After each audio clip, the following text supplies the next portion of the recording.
Listen and have a look at some of the interesting people, places, and animals of Nepal. So monkeys. I didn't realize there were monkeys in Nepal. What can you tell us about these monkeys? Well, I can't tell you much actually, except that there are loads of monkeys around and living in certain temple complexes.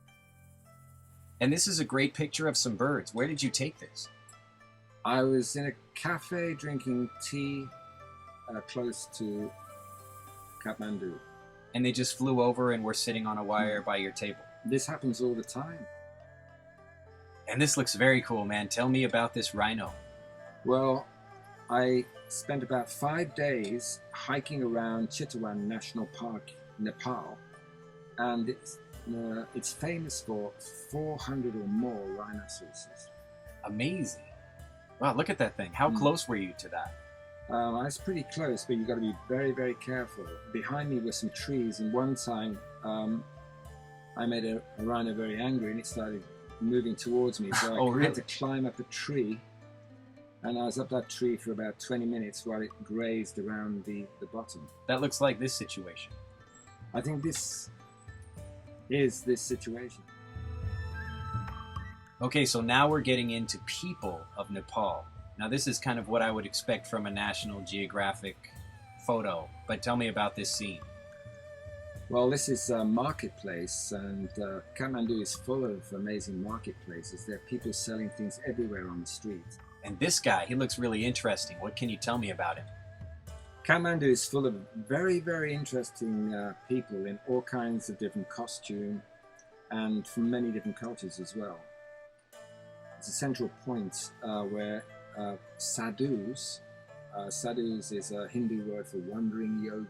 And this guy is a sadhu. Yeah, it's a very spiritual place.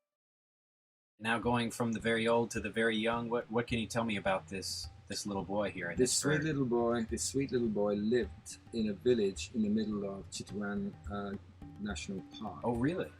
And wow, people live in the middle of a national park. It's amazing. Oh, wow. And it's very dangerous.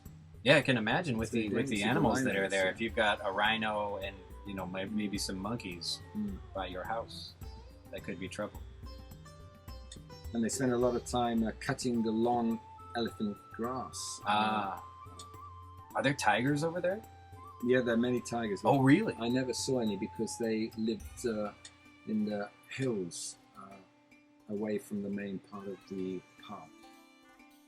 And wow, what a great picture. What can you tell me about this lady? Well, she was one of the villagers, and she was just relaxing. And what an amazing house! I know. Look at that house. Even at the top of the picture, you can see. Oh, it's like an inlaid.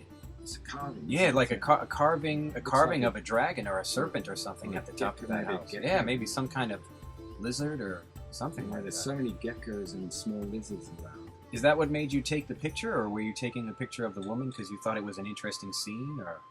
I just thought it was a very interesting scene. Yeah, it's nice color too. All right, so here we're leaving the village and going by elephant. Yes? Well, no, I'm not going by elephant. I just took a photograph of the elephants. So you're just going?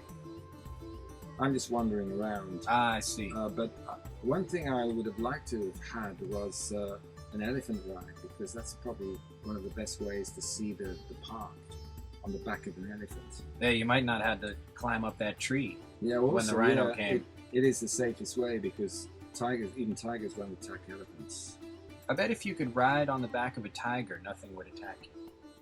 If you could do that.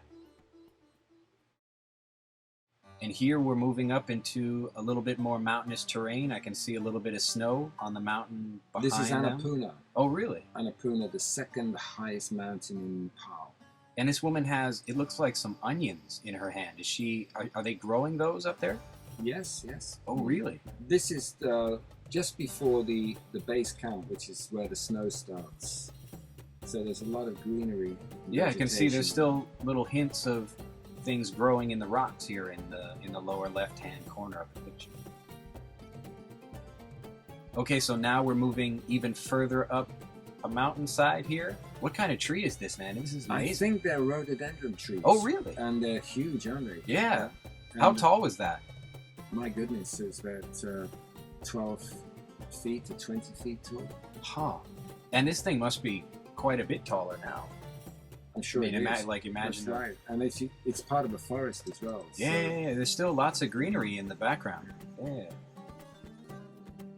All right, so now we're moving out of the trees and moving up a little bit further into, these are the Himalayas, correct? Yes, that's right. Amazing. And did you climb it? I climbed it for about 2 days, and I stayed in guest houses on the way up there. But I didn't go further than the last trees. I see. I didn't go into the snow. Oh, really? Yeah, I was a bit worried because I'd heard of stories about people getting frostbite. Really, frostbite? Yeah, and I wasn't wearing the right clothes or shoes. Well, at least you got some really good photos. Oh yes, I was quite satisfied just sitting and looking at the snow and these beautiful scenes. This looks like a really amazing trip. Next time you go, please take me with you. Sure, if you got the money. For more free lessons, downloads, and to learn the 7 secrets every student must know to get fluent in English quickly, head on over to EnglishAnyone.com.